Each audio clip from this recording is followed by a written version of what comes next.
सर्वांना सहभागी होता येईल असा गणेशोत्सव आनंदाने साजरा करूया. जिल्हाधिकारी अमोल येडगे. शांतता समितीच्या बैठकीत जिल्ह्यातील सार्वजनिक गणेश मंडळांना आवाहन. गणेश उत्सवाचा उद्देश हा लोकांना एकत्रित आणणे, सामाजिक प्रबोधन करणे, विचारांची देवाणघेवाण करणे असा आहे. घरातील वयस्कर, रुग्ण तसेच महिला, बालक अशा सर्वांचाच विचार करून कुटुंबातील प्रत्येकाला सहभागी होता येईल असा सुरक्षित व आनंदी गणेशोत्सव साजरा करूया असे आवाहन जिल्हाधिकारी अमोल येडगे यांनी केले. जिल्ह्यातील सार्वजनिक गणेशोत्सव मंडळाची शांतता समितीची बैठक जिल्हाधिकारी कार्यालयातील ताराराणी सभागृहात संपन्न झाली. यावेळी पोलीस अधीक्षक महेंद्र पंडित, महानगरपालिका आयुक्त के. मंजुलक्ष्मी यांच्यासह विविध विभागाचे प्रमुख तसेच शांतता समिती सदस्य पदाधिकारी उपस्थित होते.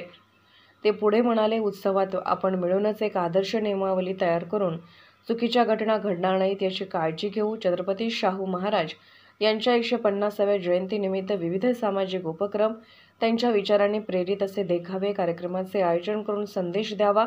गणेश उत्सवादरम्यान ईद उत्सवही आहे. या काळात सर्व स्तरावर शांतता, सुव्यवस्था राखली जाईल यासाठी विशेष प्रयत्न करून आदर्श निर्माण करावा. पोलीस प्रशासनाला सहकार्य करून त्यांचे काम उत्सव निर्विघ्न पार पाडण्याचे आहे. त्यांना सर्व मंडळांनी दिलेल्या नियमांचे पालन करून सहकार्य करावे असे आवाहन त्यांनी शेवटी केले. कोल्हापूर महानगरपालिकेच्या वतीने विविध उपस्थित मागण्यांबाबत बोलताना आयुक्त के. मंजुलक्ष्मी यांनी शहरातील 4ही वॉर्डमधील खड्डे बुजवण्यासाठी स्वनिधीतून 2 कोटी रुपये दिल्याचे सांगितले. उत्सवाच्या आधी येत्या 8 दिवसात सर्व खड्डे बुजवण्याचे काम होईल अशी ग्वाही त्यांनी दिली. मिरवणूक मार्गावरील झाडांच्या फांद्या, विद्युत तारा याबाबत संबंधित विभागास कळवून मार्गात येणारे अडथळे दूर करू. घरगुती गणपती विसर्जनासाठी आवश्यक मनुष्यबळ आणि सुविधाही करण्यात येणार असल्याचे त्यांनी सांगितले.